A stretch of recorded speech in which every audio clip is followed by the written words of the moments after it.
Cauldron Lake, the clicker in his hand. He took a deep breath and jumped. I can get to her now. I can finish this.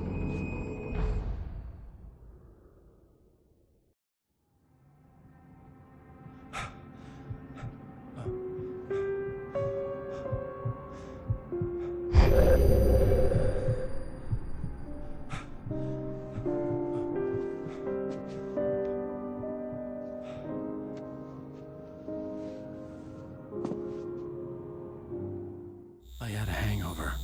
My head was about to explode and the light hurt my eyes. I needed my sunglasses and painkillers to dull the pain. In one of my finer moments of self-deception, I swore to quit drinking.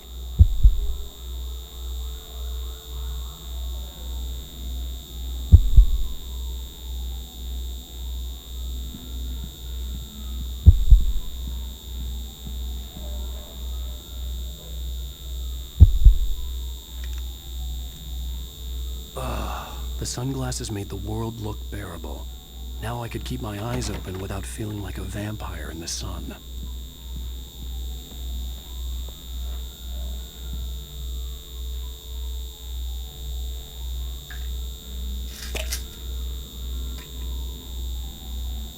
The pills worked fast.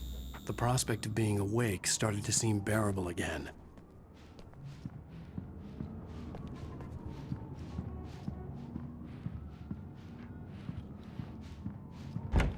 There was a message waiting for me on the machine.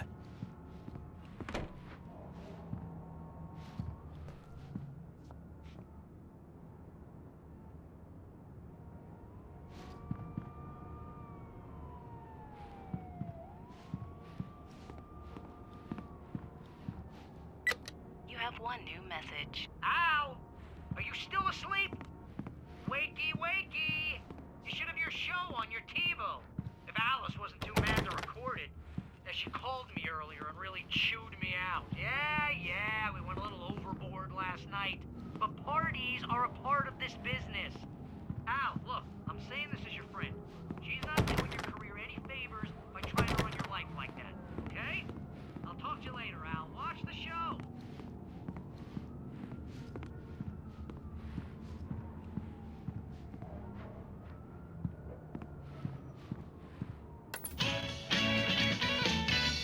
Ladies and gentlemen, welcome back to the Harry Gallic Show.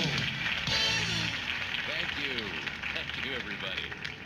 We have a great show tonight. I've been talking with the best-selling author Alan Wake about his new book, The Sudden Stop. Yeah, good read. Go buy it. No, it is a good read. Look, I'm gonna be honest here. Is that wise? No, but I'm gonna do it anyway. I got people who give me the lowdown on books. I'm a busy guy. But this one, I actually read from cover to cover. I mean, I'm a big fan. Wow, thanks. Now, this might be a spoiler for those who haven't read the book yet.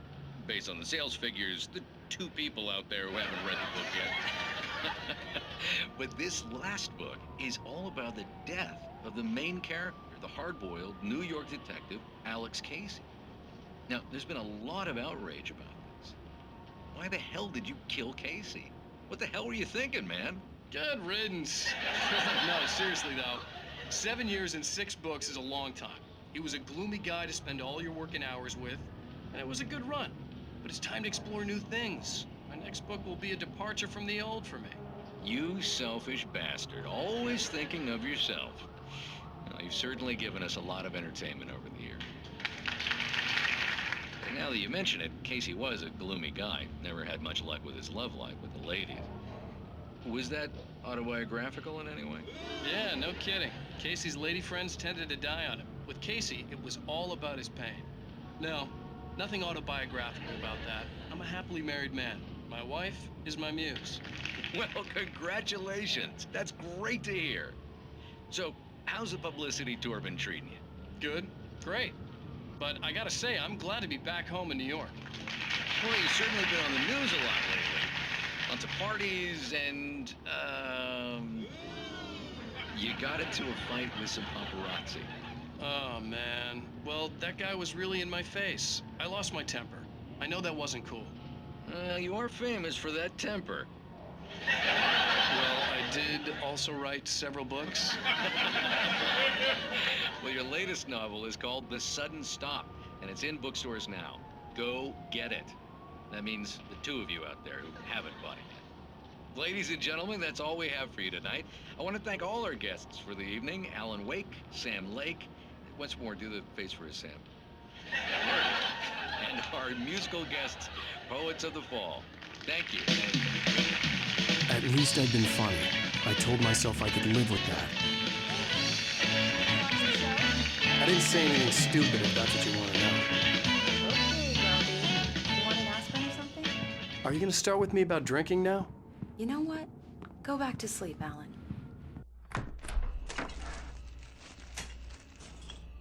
What? Now you can't even talk to me? Well, this morning I was angry because you said you'd be home at midnight and you showed up at 7 a.m. and passed out in mid-sentence. Now I'm over it. Are you angry? This goddamn tour. It's gotten out of hand. Oh, honey. It's almost over, right? We can get back to normal. Then you can start writing again. I'm sorry, honey. Alan, you're not thinking straight. Just take a shower and go back to bed, huh? Yeah, you're right, honey. I'm sorry. Once this is over, let's go away together. A vacation. Just you and me. Some peace and quiet.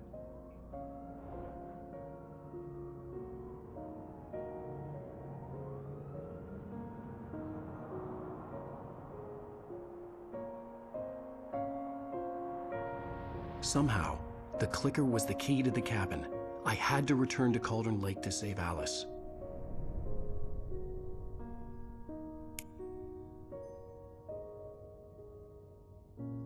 I'm going back to the lake to finish this. I'm going to write an ending to the story in the manuscript on my own terms, to make it all right. Why can't you just write it here?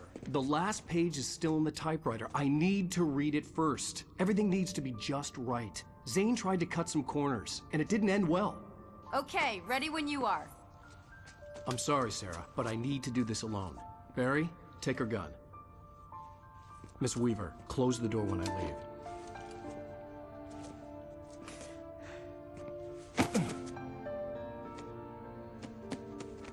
Good luck, Al. See you later.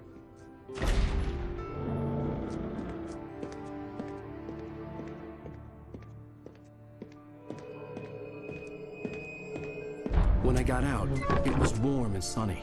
I'd flicked the switch of the clicker. Had it done this? I didn't stop to question it. I had to take advantage of the sunlight to get to the lake.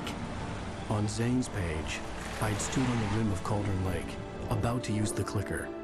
That's where I was headed.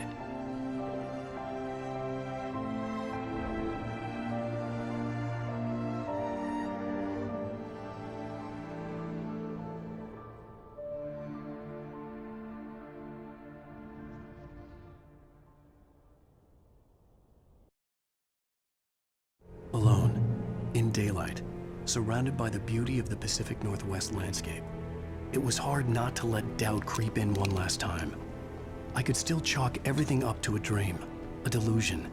I had enough imagination to make up something like this, having been in the cabin all this time, trapped in a story inside my head, gone mad from grief over Alice's death like Hartman had claimed. There would be no way of knowing. I told myself it didn't really matter. My course was set.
There was a link between us, always would be.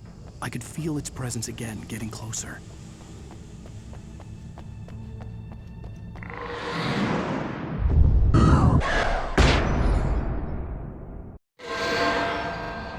I will kill your wife.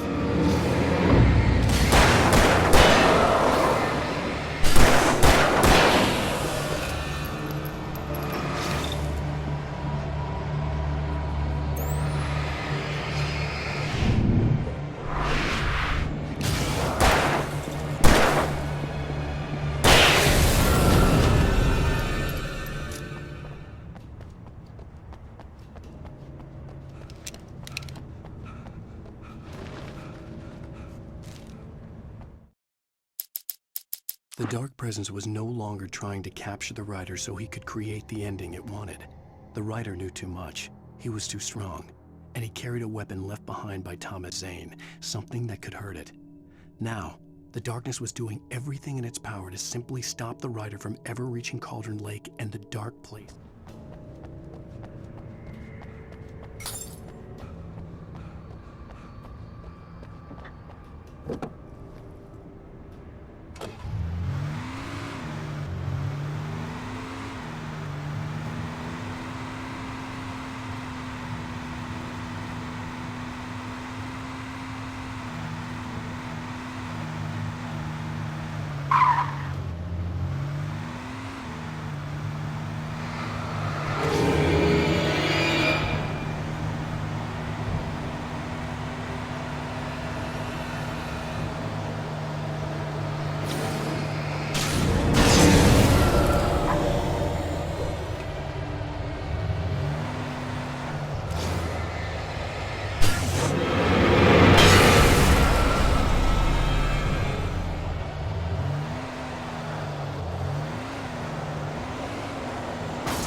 Based on the signature in the motel register, Agent Nightingale had stayed here, in room number 2.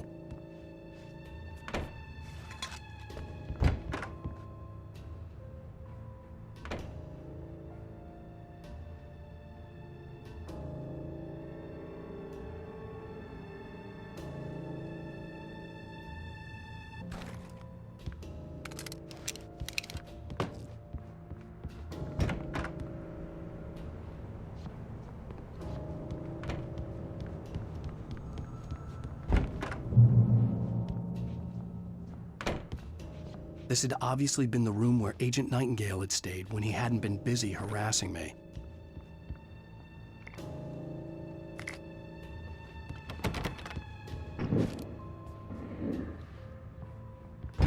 Look after yourself, man. Could have fooled me.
The bottom of Cauldron Lake was a graveyard of things the lake had claimed in one way or another over the decades.